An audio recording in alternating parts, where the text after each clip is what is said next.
성경으로 한자를 푸는 대구의 오집사입니다. 오늘은 사나울 명자에 대해서 말씀드리겠습니다. 사나울 명자는 개견자와 그 다음에 만명자로 구성되어 있습니다. 이 두 글자의 조합이 왜 사나울 명자가 될까요? 그것은 하나님의 아들, 그죠? 하나님이신데 못 박히시고 하나님이신데 십자가에 달려서 못 박히셨다. 이분이 군인들에 의해서 못이 박히셨다. 이분이 하나님의 아들이라고 군인들이 말했죠.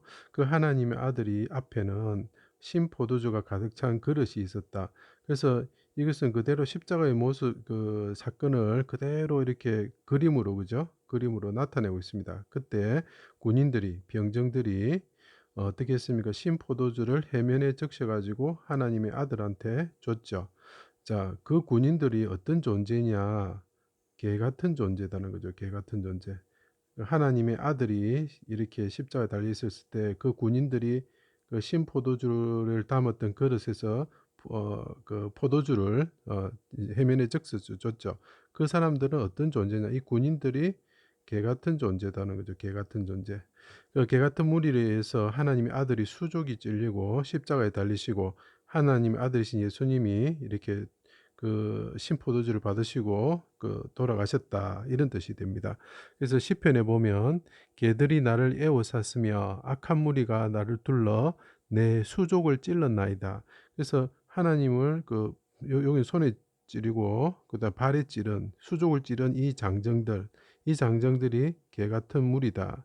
이 개 우리 보통 그거 시편 22편에 나오는데 이것은 아옐렛 샤할 사슴의 곡조에 맞췄다. 이 말은 무슨 말이냐면 사슴의 어린 사슴과 같은 분, 아들이죠. 어린 사슴과 같은 분이 개 같은 자들에 의해서 둘러싸여 가지고 죽음을 맞이하신다. 그리고 수족을 찔려서 죽으신다. 그분은 다윗 왕이시고 그 다윗의 자손으로 오시죠. 그리고 나중에 나타날 다윗 왕이시다는 거죠. 그래서 예수님이 다윗 왕인 게 맞죠. 그죠? 예수님께서 메시아인 것이 맞는 것입니다. 그래서 이 글자가 나타내는 것은 그 개 같은 자들이, 그죠? 예수님을 하나님 아들을 죽였다는 거죠. 그것이 사납다, 이런 뜻이 됩니다.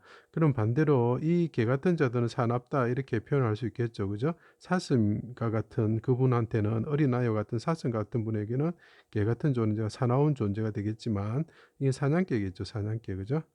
예, 그렇지만 이분은, 아드님 이분은 자기가 피를 흘리고 아버지의 그 기쁘신 뜻을 이루기 위해서 자기 백성들을 구원하기 위해서 그 죽음을 맞이하신 것을 이렇게 두려움 없이 맞이하셨죠. 그래서 굳세다, 용맹스럽다, 이런 뜻이 됩니다. 다시 말씀드리면 십자가에 죽으신 하나님의 아들, 그분 앞에는 그릇이 있었죠. 이것은 뭐 단순히 신포도주 가득한 그릇도 볼 수 있지만 하나님의 진노의 잔을 받으시는 예수님께서 그 옆에 개 같은 자들이 둘러싸여 있었지만 그 개들은 사나운 존재들이고 그분이 예수님의 하나님 아들로서 어린 사슴과 같은 아옐레 샤할과 같은 분으로서 그분이 이 죽음 앞에서 두려움 없이 굳세게 용맹스럽게 맞이하셨다, 이런 뜻이 됩니다. 그래서 이것이 사나울 맹자가 됩니다. 그래서 이게 맹수할 때 사용되는 맹자입니다. 제 강의를 들어주셔서 감사합니다.